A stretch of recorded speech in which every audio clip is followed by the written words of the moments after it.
Abbas Araghchi എന്ന വിദേശകാര്യമന്ത്രി പറഞ്ഞു വെച്ചത് എന്താണ്? കര നാവിക ആക്രമണത്തെ തടുക്കാൻ തങ്ങൾ തയ്യാറാണ്, തങ്ങൾ സജ്ജരാണ്. അമേരിക്കൻ പ്രസിഡന്റിന് പല തന്ത്രങ്ങളുണ്ട്. എല്ലാ കാലത്തും, ട്രംപിന് മാത്രമല്ല, മുൻകാലങ്ങളിലെ അമേരിക്കൻ പ്രസിഡന്റുമാരും പല മുദ്രാവാക്യങ്ങൾ പറയും, പല തന്ത്രങ്ങളും പയറ്റും. ഉദ്ദേശം അമേരിക്കൻ താല്പര്യങ്ങൾ സംരക്ഷിക്കുക എന്നതാണ്. അതുകൊണ്ട് അമേരിക്കയുടെ വാല്യുബിൾ പാർട്ട്നേഴ്സ് ആൻഡ് അലൈസ് ആണ് മധ്യപൗരസ്യ പ്രദേശത്തെ, പ്രത്യേകിച്ച് GCC മേഖലയിലെ സൗദി പോലെയുള്ള രാജ്യങ്ങൾ. ഇവരുടെ അനുവാദമില്ലാതെ, പൂർണ്ണ സമ്മതമില്ലാതെ ഏകപക്ഷീയമായി അമേരിക്കയ്ക്ക് ഒരു ആക്രമണം നടത്താൻ, ഇറാന് നേരെ ആക്രമണം നടത്താൻ കഴിയില്ല.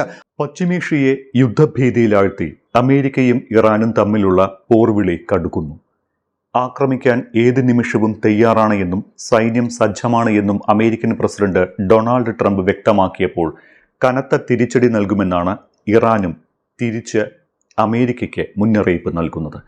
അമേരിക്ക ഇറാനെ ആക്രമിക്കുമോ? എന്താണ് പശ്ചിമേഷ്യയിൽ സംഭവിക്കുന്നത്? ഡോക്ടർ മോഹൻ വർഗീസ് ഒപ്പമുണ്ട്. ഡോക്ടർ മോഹൻ വർഗീസ്, ഈ അന്താരാഷ്ട്ര മാധ്യമങ്ങൾ ഉൾപ്പെടെ കുറേ നാളായി അമേരിക്ക ഇപ്പോൾ ഇറാനെ ആക്രമിക്കുമെന്ന് പറഞ്ഞു തുടങ്ങിയിട്ട്, പക്ഷേ എല്ലാ യുദ്ധസന്നാഹങ്ങളും ഒരുക്കിയിട്ടും ഇപ്പോഴും തങ്ങൾ ഏത് നിമിഷവും ആക്രമണം നടത്തും, അതല്ലെങ്കിൽ എത്രയും പെട്ടെന്ന് തീരുമാനമെടുക്കൂ എന്നൊക്കെ ഇറാനെ സമ്മർദ്ദം ചെലുത്തുകയാണ് US ചെയ്യുന്നത്. ആക്രമണത്തിന് ഇറാനിൽ നിന്ന് തിരിച്ചടി കിട്ടുമെന്ന് ഭയന്നിട്ടാണോ ഒരു തിടുക്കപ്പെട്ടുള്ള ആക്രമണത്തിന് ട്രംപ് തയ്യാറാകാത്തത്?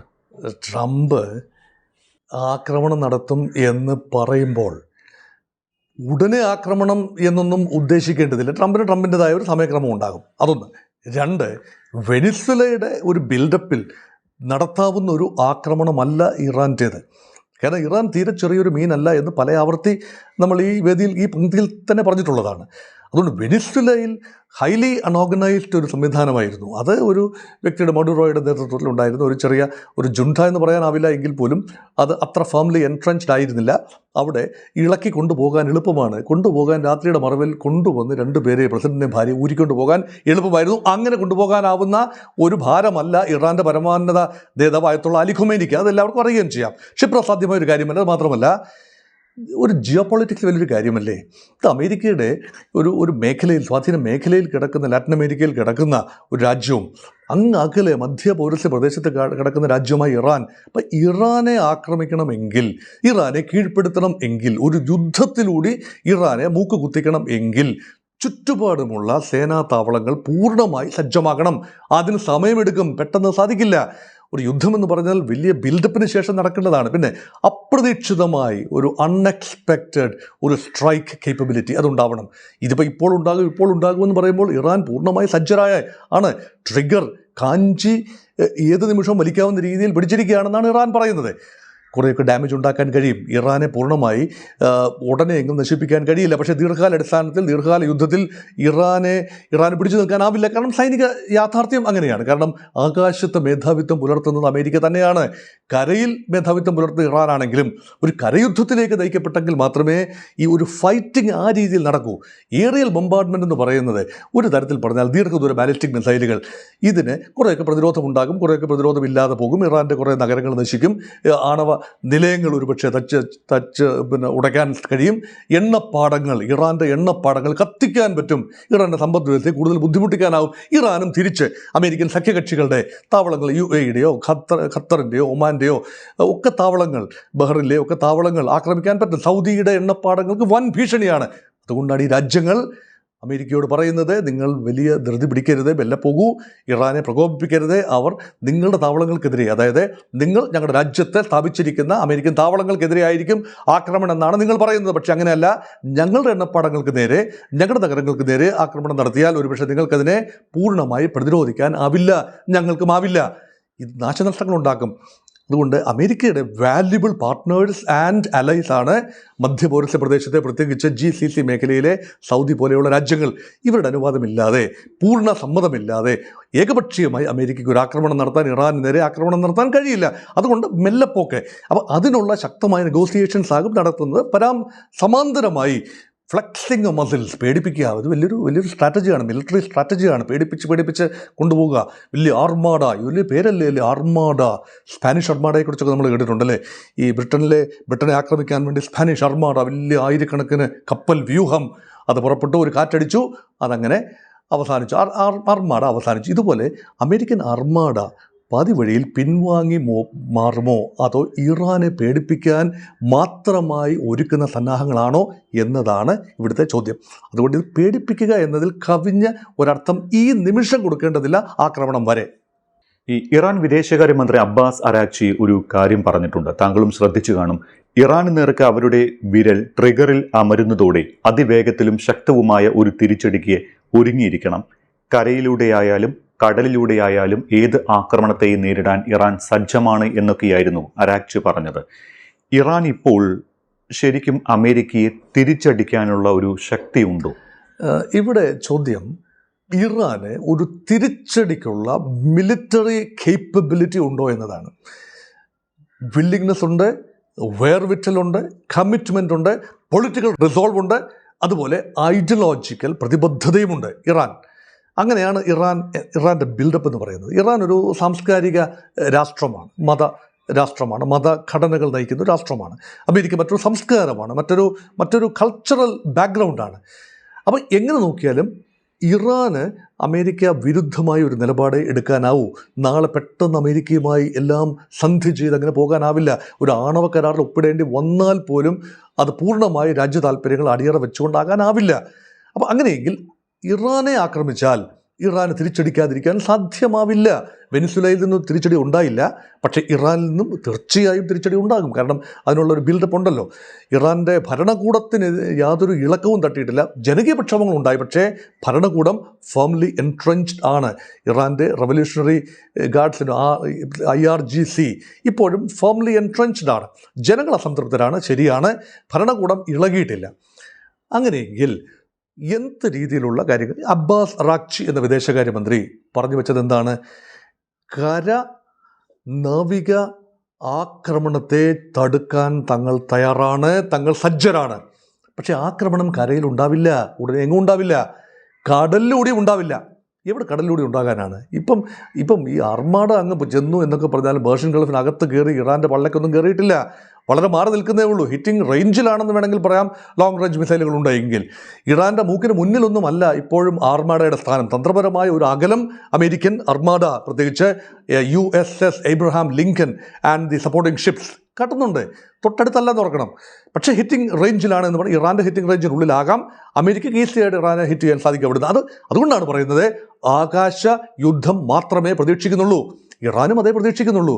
അപ്പോൾ കരയുദ്ധത്തെക്കുറിച്ചോ കടൽ യുദ്ധത്തെക്കുറിച്ചോ ഉള്ള ഏത് കാര്യവും തീർച്ചയായും വ്യത്യസ്തമായൊരു തലമാണ്. ഇനി നോക്കൂ, ഇറാൻ പേർഷ്യൻ ഗൾഫിലേക്ക് കടക്കുകയാണ് എന്ന് നോക്കുക.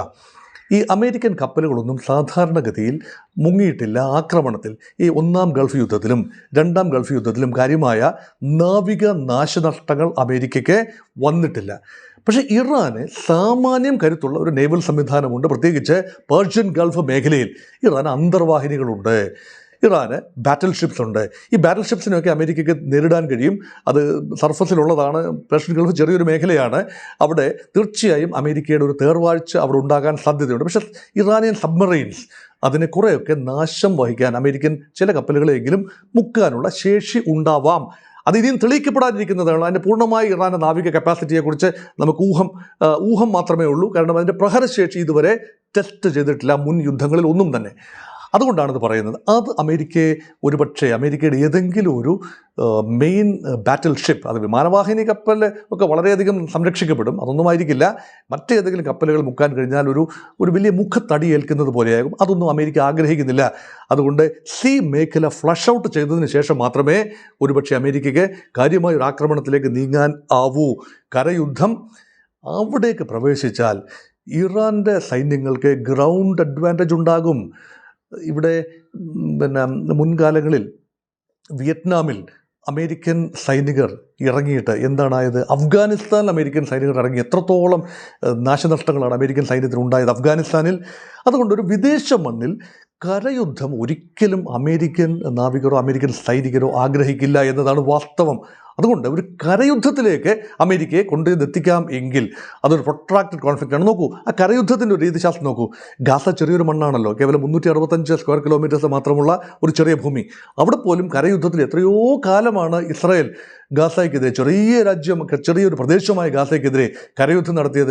അപ്പോഴും പൂർണ്ണമായ നഗരഹൃദയം പിടിച്ചെടുത്തു എന്ന് പറയാനാവില്ല. നാശനഷ്ടങ്ങൾ ഉണ്ടാക്കി, അപരിഹാര്യമായ നാശനഷ്ടങ്ങൾ ഗാസയിലുണ്ടാക്കി. ഗാസ ഒന്നിനും കൊള്ളാത്ത സ്ഥലമായി മാറി. പക്ഷേ ഈ വന്ന കാലത്ത് ആധുനിക ലോകത്ത് പൂർണ്ണമായി കരയുദ്ധത്തിലൂടെ ഒരു കാര്യം പിടിച്ചെടുക്കാനാവില്ല. ഉക്രൈൻ പൂർണ്ണമായി പിടിച്ചെടുക്കാൻ റഷ്യക്ക് കഴിഞ്ഞിട്ടില്ല. ഡൊണസ്ക്, ലുഹാൻസ് മേഖലകൾ പിടിച്ചെടുത്തു. അത് എത്രയോ കാലം കൊണ്ടാണ്, വളരെ ഇഞ്ചിഞ്ചായി മുന്നേറുകയാണ്. അതുമാത്രമേ സാധിക്കൂ. അപ്പോൾ ഇറാൻ പോലെ രാജ്യത്തിനെതിരെ, അതും വളരെ അകലക്കിടക്കുന്ന, റഷ്യ ഉക്രൈനെ ആക്രമിക്കുന്നത് അടുത്ത് കിടക്കുന്ന രാജ്യമാണ്, അകലക്കിടക്കുന്ന രാജ്യത്തിന് ഗ്രൗണ്ട് സപ്പോർട്ട് ഇല്ലാതെ ദീർഘകാലം കരയുദ്ധത്തിൽ നിലനിൽക്കാനാവില്ല. ഭരണമാറ്റമുണ്ടായാൽ പിന്നെ കരയുദ്ധത്തിൽ നിന്ന് പിന്മാറാം. കാരണം തങ്ങൾക്ക് അനുകൂലമായൊരു ഭരണകൂടം വരികയാണ്.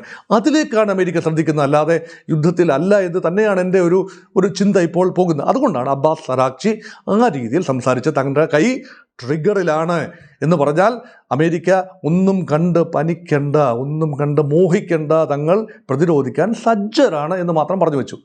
ട്രംപിനെ സംബന്ധിച്ചിടത്തോളം 2 കാര്യങ്ങളാണ് പ്രധാനമായും ഇറാനിൽ സാധിച്ചെടുക്കേണ്ടത്. ഒന്ന്, ഇറാനിലെ ഭരണമാറ്റമാണ്. ഇറാഖിൽ ചെയ്തതുപോലെ തങ്ങളുടെ ഒരു പാവ ഗവൺമെൻറ്റിനെ അവിടെ കൊണ്ടുവരിക. മറ്റൊന്ന്, ഇറാൻ ആണവ പദ്ധതി ഉപേക്ഷിക്കണം, ആണവായുധം വികസിപ്പിക്കില്ല എന്ന് ഉറപ്പ് എഴുതി നൽകുകയും വേണം.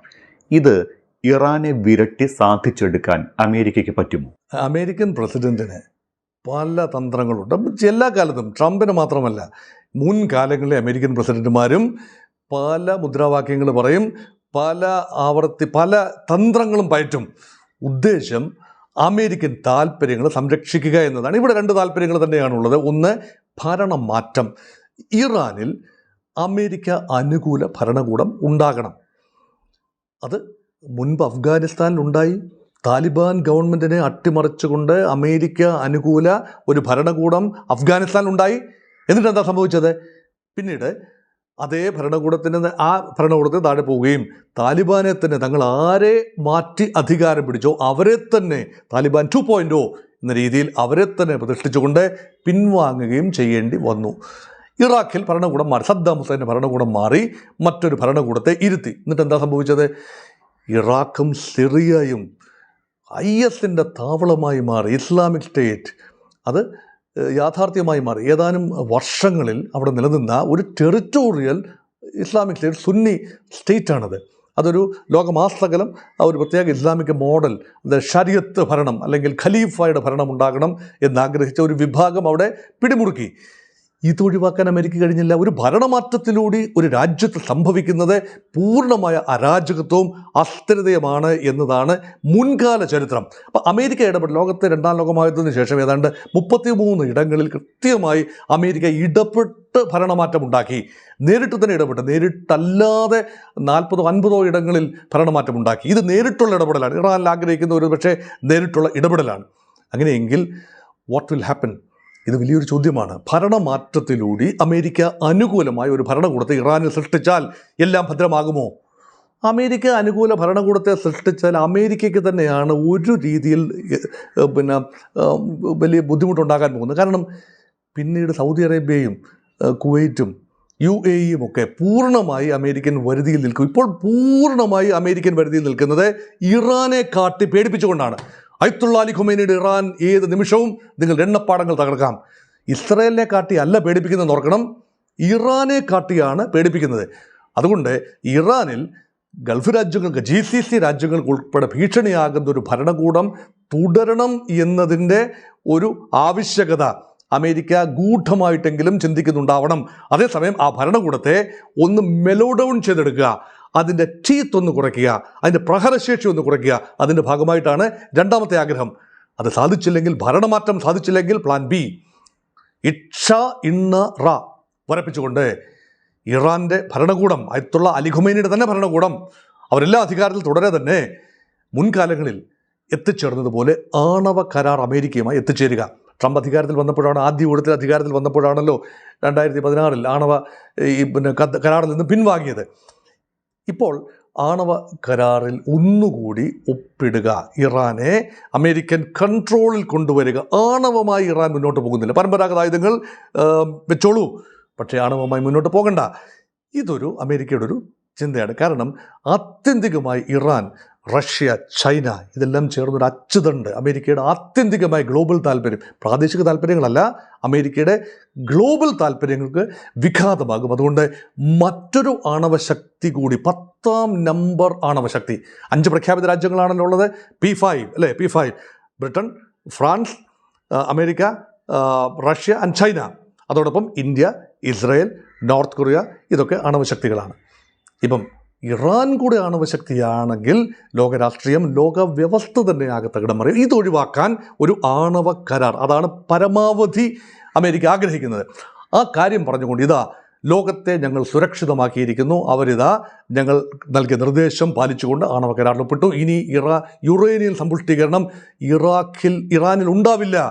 IAEA, ഇൻ്റർനാഷണൽ ആറ്റമിക് എനർജി ഏജൻസിയുടെ ഇൻസ്പെക്ഷൻ കൃത്യമായ ഇടപെടലുകൾ ഉണ്ടാകും, നിങ്ങൾ പേടിക്കേണ്ടതില്ല. അപ്പോൾ ഗൾഫ് രാജ്യങ്ങൾക്ക് വലിയ സന്തോഷം, ആണവമുക്ത ഇറാൻ എന്ന് പറയുമ്പോൾ സന്തോഷം. ഇസ്രായേലിന് പെരുത്ത സന്തോഷം, ഇസ്രായേൽ മാത്രമാണ് ആ ഭാഗത്തിനെയും ആണവശക്തിയായി നിലനിൽക്കുന്നത്. ഇതെല്ലാം ഒരുപക്ഷെ ആഗ്രഹമായി ഉണ്ടാകാം. ഈ രണ്ടാഗ്രഹം ഒരു യഥാർത്ഥ ഒരു യുദ്ധം എന്നതല്ല, യുദ്ധം ഒഴിവാക്കിക്കൊണ്ടൊരു ഭരണമാറ്റം, അതുമല്ല എങ്കിൽ അറ്റ്ലീസ്റ്റ് ഒരു ആണവ കരാർ. ഈ 2 കാര്യങ്ങളിലേക്കാണ് അമേരിക്കൻ ശ്രദ്ധ നീങ്ങുന്നത് എന്ന നിരീക്ഷണം വളരെ കൃത്യമാണ്. ഇവിടെ മറ്റൊരു കാര്യമുള്ളത്, ഈ ജോർദാനിലെ മുവാഫക് എയർഫോഴ്സ് ബേസിൽ 15ഓളം അമേരിക്കൻ യുദ്ധവിമാനങ്ങൾ സജ്ജമായിട്ടുണ്ട്. ജോർദാൻ, ഖത്തർ, ഇന്ത്യൻ മഹാസമുദ്രത്തിലെ ഡീഗോ ഗാർഷ്യ തുടങ്ങിയ എയർ ബേസുകളിലെല്ലാം കൂടുതൽ യുദ്ധവിമാനങ്ങൾ എത്തിയിട്ടുമുണ്ട്. മാത്രമല്ല, മിഡിൽ ഈസ്റ്റ് മേഖലയിൽ ധാരാളം ഡ്രോണുകളും P-8 പോസിഡോൺ ചാരവിമാനങ്ങളും ഫ്ലൈറ്റ് റഡാർ സൈറ്റിൽ കാണുന്നുമുണ്ട്.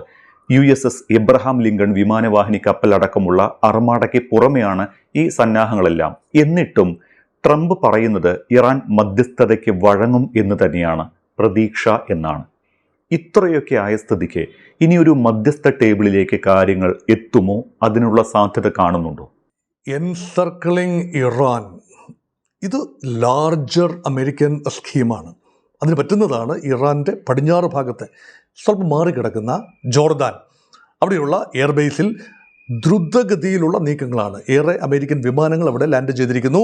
അതുകൊണ്ട് വാർ ഫുട്ടിങ്ങിൽ എത്തിയിരിക്കുന്നു ജോർദാൻ രാജാവ് അമേരിക്ക വിരുദ്ധമായിട്ട് ഒന്നും തന്നെ പറയില്ല. പൂർണ്ണമായി അമേരിക്കയ്ക്ക് വിധേയപ്പെട്ട് മാത്രമേ ജോർദാൻ നിൽക്കാൻ ആവൂ, നമുക്കറിയാം. അതുപോലെ അൽ ഉദയ്ദ് എയർബേസ് ഇൻ ഖത്തർ, അതാണ് സെൻകോം എന്ന് പറയുന്ന അമേരിക്കയുടെ സെൻട്രൽ കമാൻഡിൻ്റെ ആസ്ഥാനം അവിടെയാണ്. അവിടെയാണ് ഏറ്റവും വലിയ അമേരിക്കൻ സേനാ താവളവും വ്യോമതാവളവും.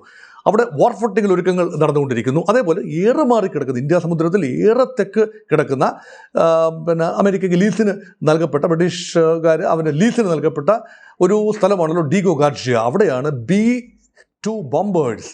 അവിടെ നിന്ന് ദീർഘദൂരം പറന്നു വരാൻ കഴിയുന്ന രീതിയിൽ അമേരിക്കൻ സേനാ താവളമുണ്ട്, വ്യോമതാവളമുണ്ട്. അവിടുന്ന് B-2 ബോംബേഴ്സ് ഏത് നിമിഷവും, ഇപ്പം ഇറാൻ്റെ ആണവ നിലയങ്ങൾ തകർത്ത B-2 ബോംബേഴ്സ് വളരെ ദൂരെ നിന്ന് പറന്നു വന്നു. പക്ഷേ അവർക്കൊക്കെ റീഫ്യൂലിംഗ് ഒക്കെ സാധിക്കും. എങ്കിൽ പോലും Diego Garcia is one hot centre. അവിടെയും തകൃതിയായ നീക്കങ്ങൾ നടക്കുന്നു. അതിന് പുറമെയാണ് ഇവിടെ സൂചിപ്പിച്ചതുപോലെ USS എബ്രഹാം ലിങ്കൻ്റെ ഒരു പടപ്പുറപ്പാട്, അതിനെ അർമാഡ, അത് കേന്ദ്രീകരിച്ച് ഒരു അർമാഡ എന്നാണ് പറയുന്നത്.